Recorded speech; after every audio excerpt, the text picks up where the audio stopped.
Every single time you buy a phone or download an app or even just grab a coffee, you're doing something pretty big. You're placing your trust in a massive global company. But have you ever stopped to think about what that trust is actually built on? Well, today we're going to unlock the official playbook, the real rules for corporate responsibility. I mean, seriously, how can we really trust the world's biggest companies? What makes us feel confident that these giant corporations are playing fair with our money, our data, and, our planet? And this isn't some abstract thought experiment. Nope, this affects every single one of us every single day. Well, believe it or not, there is actually a rule book, for real. And we're getting our answers today straight from the source, the OECD Guidelines for Multinational Enterprises. Now, this isn't just some random report.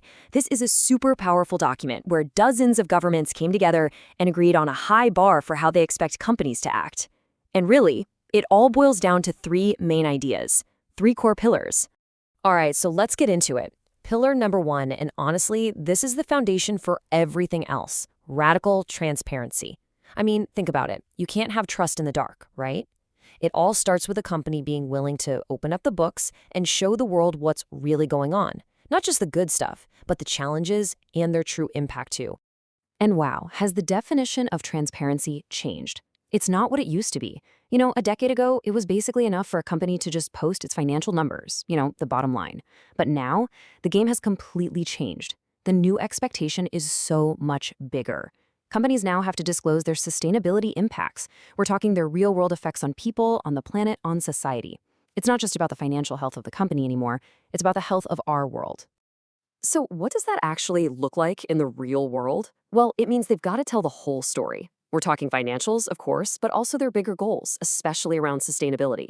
It means being upfront about risks they can see coming, like climate change, and being super clear about who's in charge. But the real game changer here, the big one, is this idea of due diligence. Seriously, think of it like mandatory homework.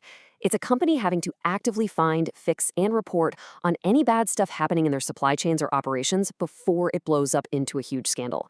This is all about being proactive, not just saying sorry after the fact. Okay, so being transparent is huge, but it's only half the battle, right? I mean, talk is cheap. So from what a company says, we now move to our second pillar, unwavering integrity. And this one is all about what a company does, especially when they think no one's watching. It really starts with taking on corruption head on. And look, the guidelines could not be more direct about this. It's not, hey, try to avoid corruption or maybe limit bribery. No way. The standard is zero tolerance, full stop. It's a crystal clear line in the sand. And this matters so much because bribery isn't just about shady deals. It messes up entire economies. It rots the rule of law from the inside out, and it really, really hurts the most vulnerable people in society. So, how do you actually do that? How does a huge company build a culture of integrity?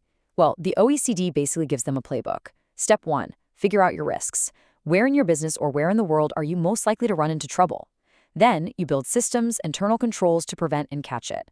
Step three is huge. You have to ban all bribes. And we're going to circle back to a key detail on that in just a sec. And importantly, this isn't just a task for the lawyers. Everyone, from the CEO down to the front lines, needs to be trained.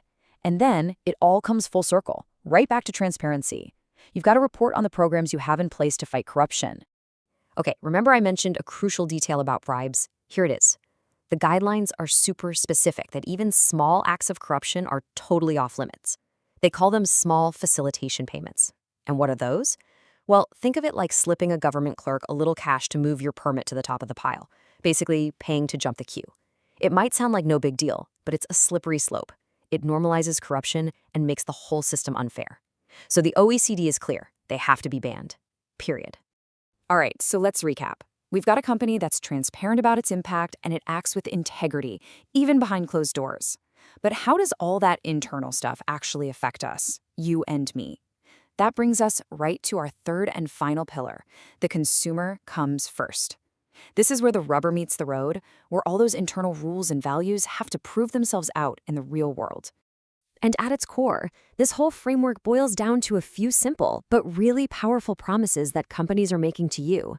Promise number one is pretty straightforward. The stuff they sell you will be safe. And safe isn't just some vague marketing buzzword. It has a very specific meaning.